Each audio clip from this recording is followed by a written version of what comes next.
En Ideas para Vivir Mejor, ayudamos a personas que no tienen tiempo a descubrir las claves de los libros sobre bienestar físico, mental y financiero que les gustaría leer. Resúmenes prácticos, concisos y amenos, que puedes escuchar en cualquier lugar.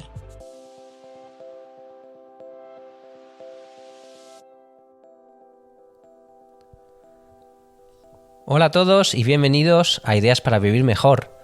Soy Eugenio Paya Ruiz, lector empedernido y amante del desarrollo personal. En los próximos minutos descubrirás las ideas principales de La Senda de Aristóteles, un libro escrito por Edith Hall. Antes de empezar, quiero recordarte que tienes a tu disposición una recopilación de las ideas y de los consejos más relevantes sobre desarrollo personal en mis 3 libros propios. Ya sabes, Libre, Saludable y Feliz, 31 días para mejorar tu vida y Minimalismo para gente normal. Los 3 están disponibles en Amazon. Te dejo su enlace en las notas del episodio. Y ahora sí, vamos con las ideas principales de La Senda de Aristóteles.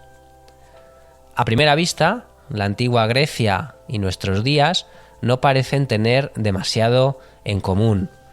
Nuestra sociedad es mucho más rápida y mucho más compleja que la sociedad griega y que cualquier sociedad de las conocidas en el mundo antiguo. Y sin embargo, la vida tiende a plantear a todo el mundo, independientemente de en qué sociedad viva, los mismos retos y las mismas preguntas. La vida humana es relativamente corta. Si queremos ser felices, debemos aprender a llenarla a llenar nuestros años, digamos, de una vida útil y de una vida bien vivida. Claro, la cuestión, entonces como ahora, en la antigüedad como ahora, la cuestión es cómo llenamos nuestros años de una vida útil, de una vida bien vivida. Y esa fue precisamente la pregunta que Aristóteles intentó responder. Vamos a ver un poco sobre el personaje primero, para que podamos entender sus teorías después. Aristóteles nació en el año 384 a.C. en el norte de Grecia. Su infancia se vio bruscamente interrumpida cuando tenía 13 años. En ese momento mueren su padre y su madre. A los 17 años llega a Atenas, que era el centro cultural de la antigua Grecia, y se matricula en la Academia de Platón, que es, digamos, la primera universidad del mundo occidental, donde pasó las 2 décadas siguientes, desde los 17 hasta los 37 años. Cuando muere Platón, Aristóteles abandona Atenas y se traslada a un pequeño reino de la actual Anatolia, y allí se casa con Pitia, que es la hija del gobernante del reino. Y en el año 343 a.C., todo cambia. Filipo II, que era el rey de Macedonia, le pide a Aristóteles que acuda a enseñar a su hijo menor, que se llamaba Alejandro. Este chico sería más tarde conocido como Alejandro Magno. Y la vida de la corte parece que no le gustó demasiado a Aristóteles, no le gustaban las intrigas, las traiciones ni las conspiraciones. Así que cuando Filipo fue asesinado y su hijo Alejandro se convirtió finalmente en rey, Aristóteles vuelve a Atenas, donde pasa los últimos 12 años de su vida.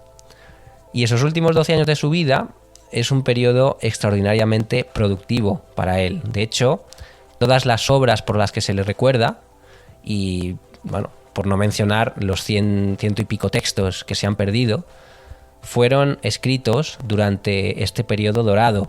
Es decir, la obra de Aristóteles se concentra en un periodo de aproximadamente unos 12 años. La primera pregunta que se plantea Aristóteles es ¿qué es un ser humano? Y esa pregunta le conduce a otra, que es ¿cuáles son los rasgos distintivos de un ser humano? Por ejemplo, el hecho de que nos alimentemos o el hecho de que crezcamos no es distintivo, porque las plantas y los animales también lo hacen. Tampoco es distintivo el hecho de que poseamos sentidos y los utilicemos para relacionarnos y para discernir el mundo que nos rodea. Hay otros animales que también tienen sentido de la vista, sentido del gusto, sentido del tacto, y los utilizan de forma similar. Así que Aristóteles llega a una característica que sí que considera realmente distintiva en el ser humano, y esa es la razón. Los seres humanos hacen cosas y piensan durante el periodo en el que las están haciendo y también antes y después de hacerlas. Y eso es lo que nos hace humanos, la capacidad de pensar, la razón. Cuando Aristóteles habla de felicidad, utiliza el término griego antiguo eudaimonia, del que hemos hablado hoy aquí. Esta palabra puede significar muchas cosas diferentes. Hay traducciones que dicen que significa prosperidad. Y sin embargo, Aristóteles rechaza la idea de que la felicidad tenga que ver con la prosperidad material.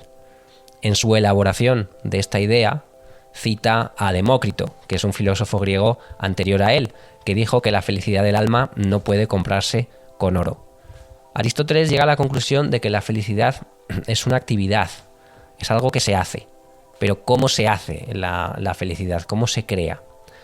Y Aristóteles dice que los seres humanos obtienen la mayor parte de su placer aprendiendo cosas y pensando sobre el mundo. Aprendiendo cosas y pensando sobre el mundo. En otras palabras, somos más felices cuando reflexionamos sobre nuestra experiencia como seres vivos. Y es en este punto cuando la definición de felicidad de Aristóteles, recuerda, aprender cosas, pensar sobre el mundo, se solapa con la definición de lo que es un ser humano. Pensar es lo que nos hace lo que somos, humanos, pero también es lo que nos hace felices. Y esto sugiere que el objetivo de la vida es la felicidad. Y si el objetivo de la vida es la felicidad, que es la conclusión de Aristóteles, la mejor manera de alcanzarla es pensar en cómo vivir bien o cómo estar vivo de la mejor manera posible. Veamos qué significa esto en nuestro día a día. Los neurocientíficos dicen que tomamos miles de decisiones cada día. La mayoría de esas decisiones son relativamente intrascendentes.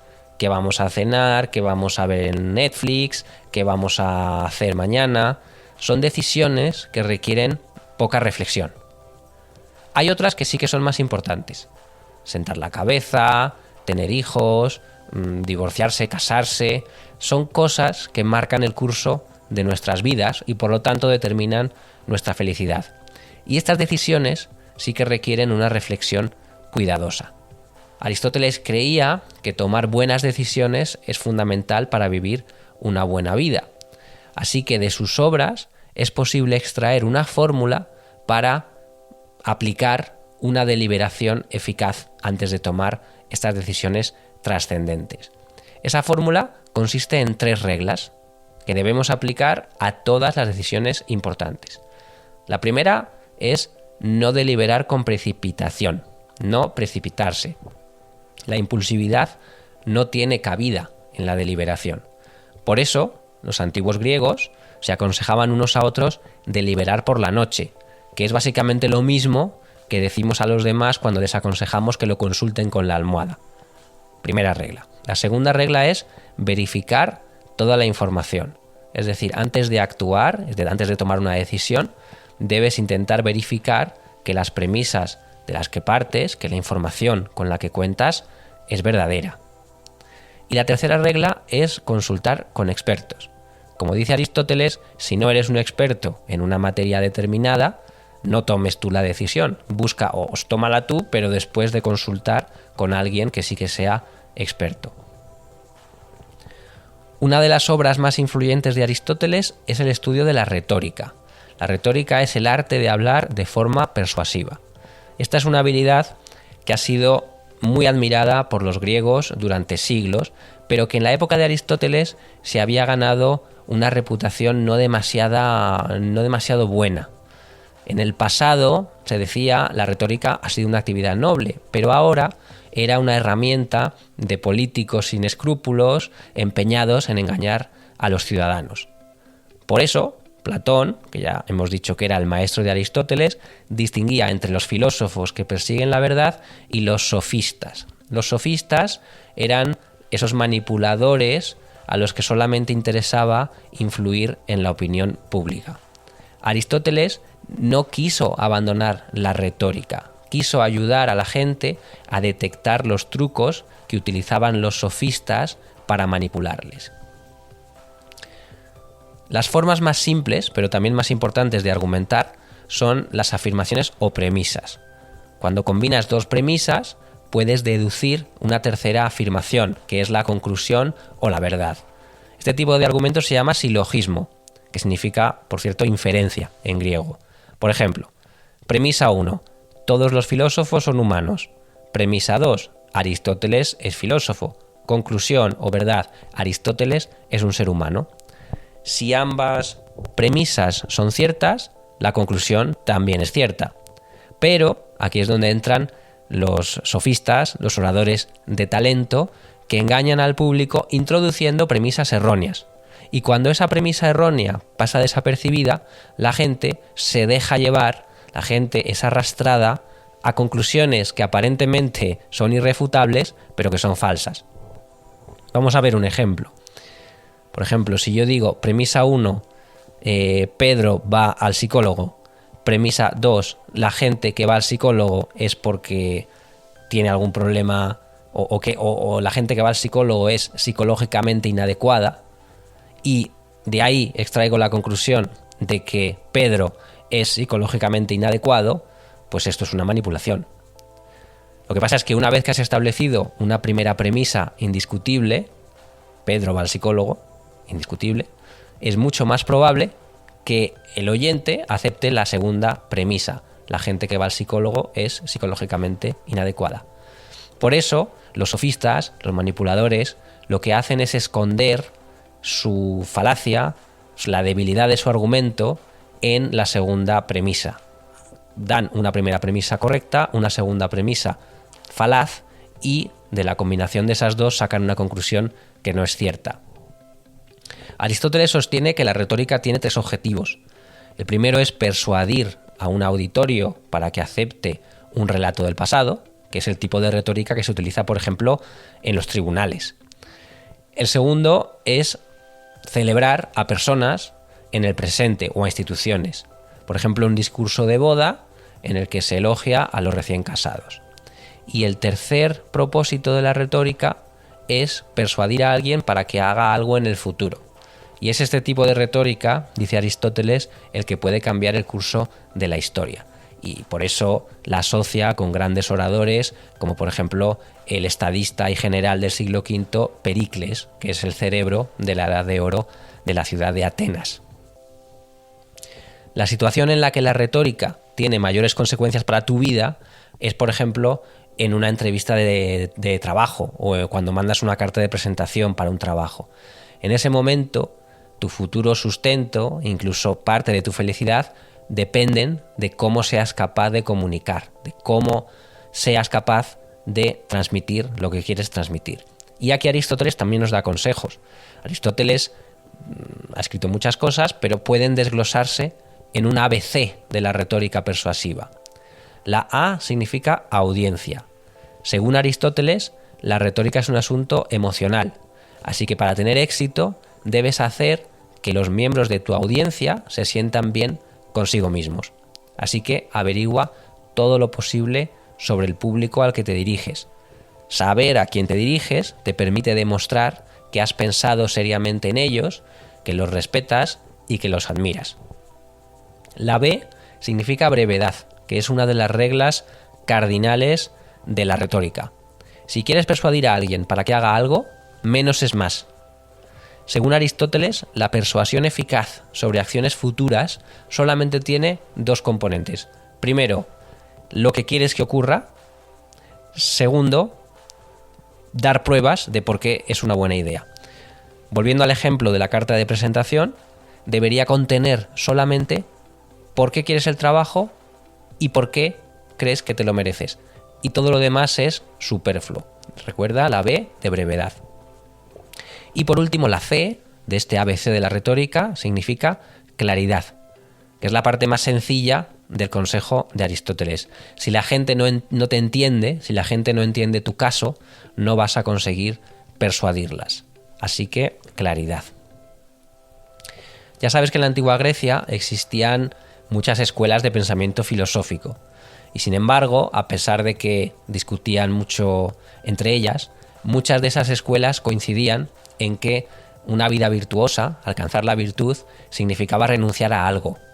Los estoicos, ya sabes, que suprimían sus apetitos emocionales y físicos, porque creían que la vida de la mente era la única que podía considerarse verdaderamente virtuosa.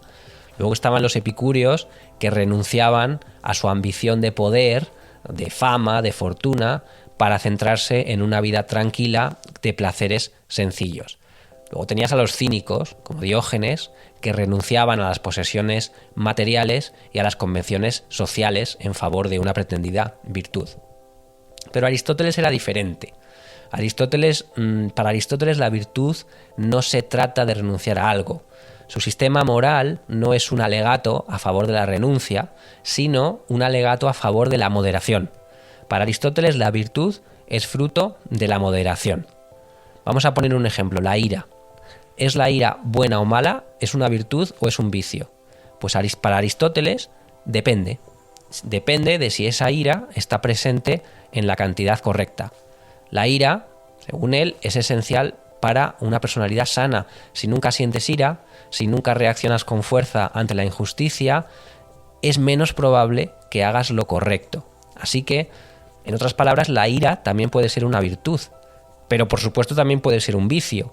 La cantidad correcta debe estar en algún lugar entre esos dos extremos, y ahí es donde Aristóteles sitúa la virtud, en lo que llamaban los griegos el mesón, que significa el medio, el punto medio. La virtud no es lo contrario del vicio. La virtud es el camino medio entre dos vicios asociados. Por ejemplo, vamos a hacer otro ejemplo, la generosidad. Demasiada poca generosidad te convierte en un tacaño, en un avaro. Demasiada generosidad, sin embargo, te convierte en un derrochador. En ambos casos, tanto el avaro como el derrochador son vicios. La virtud estaría en el punto medio entre el avaro y el derrochador. Así es como ve Aristóteles la virtud. Claro, la pregunta es, ¿cómo llegar a ese punto medio? Y aquí Aristóteles invoca la famosa máxima griega que estaba escrita en el templo de Apolo: conócete a ti mismo. Prestar mucha atención a tu estado interior te ayuda a identificar el punto medio donde vas a encontrar la virtud. Y seguir ese camino virtuoso va a ser tu apuesta más segura para alcanzar la felicidad a largo plazo. Después el libro también habla del concepto de amistad que tenía Aristóteles. Según Aristóteles, la mayoría de las amistades son utilitarias. Yo gano con mi amistad contigo y tú ganas por nuestra amistad. Es una especie de trueque social que se ve muy claro en la naturaleza también. Recuerda ese pájaro que limpia los dientes de los cocodrilos y a cambio pues recibe alimento de su amigo cocodrilo.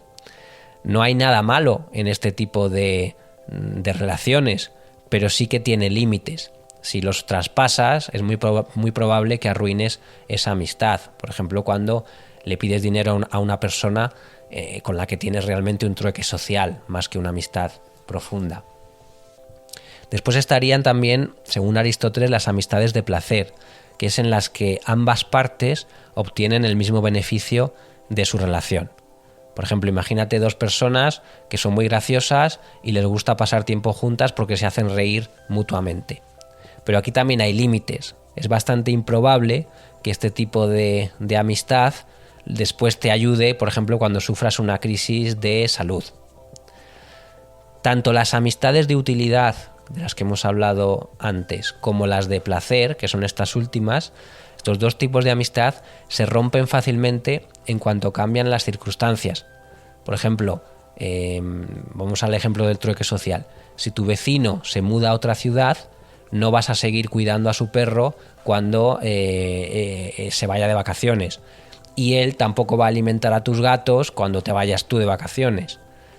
Del mismo modo, la gente que siente mucha atracción física por el otro, pues básicamente se van a distanciar una vez que la apariencia física se desvanezca, una vez que envejezcan, por ejemplo.